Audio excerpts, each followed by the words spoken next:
Молкот од Министерство за образование и наука и немањето одговорност за залудно потрошените пари го потврдува се она што досега го зборуваме во јавност. Немањето учебници е неуспех на власта, која за да го сокрие плаќа над половина милион евра за привремени скрипти кои немаат никаква употребна вредност.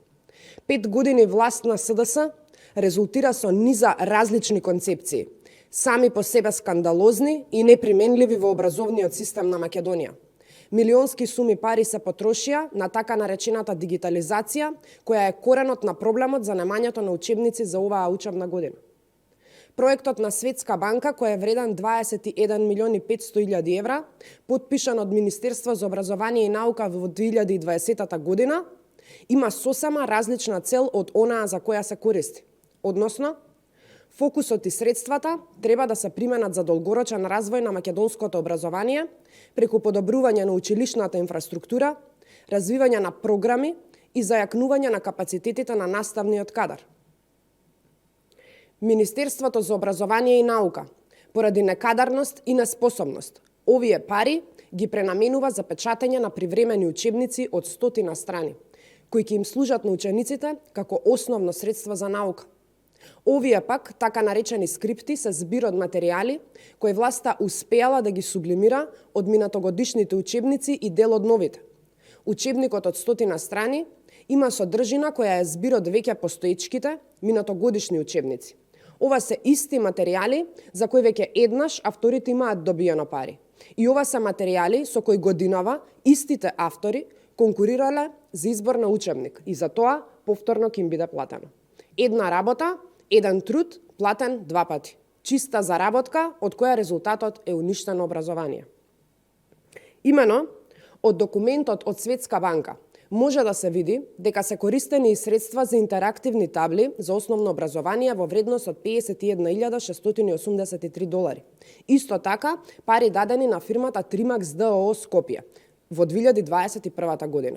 Воедно, од проектот на Светска банка се определени и средства во вредност од 226.919 долари за дизајн и развој на интерактивни дигитални образовни материјали, исто така во 2021 година, исто така на фирмата Тримакс ДОО Скопје. Дополнително, од овој проект се определени и средства во вредност од 15.000 долари за консултантски услуги на 2 лица, нешто што не е представено во јавноста како основа и цел на проектот финансиран од Светска банка.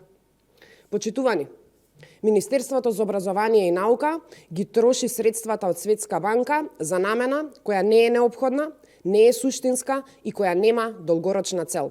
Ова се пари кои можело, требало и морало да бидат наменети за долгорочен, ефикасен и ефективен развој на образованието, а не за заработки на поединци и за покривање на неспособноста на власта. За ова мора да има одговорност. Ви благодарам.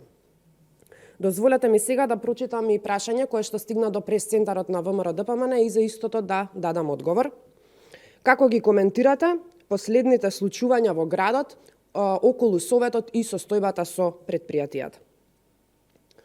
Додека СДС, директорот на ЈСП од СДС и Арсовска си ја префрлаат вината, градот тоне во долгови. Целата ситуација наликува на театар во кој Арсовска се профилира како продолжена рака на СДС, додека работниците трпат и се случува девастирање на сите јавни предпријатија. Она што е факт е дека Даниела Арсовска е онаа која што е виновна за хаосот во градот и поради тоа треба да си поднесе оставка. На ЈСП покрај тоа што му должи неспособната влада, должи Арсовска.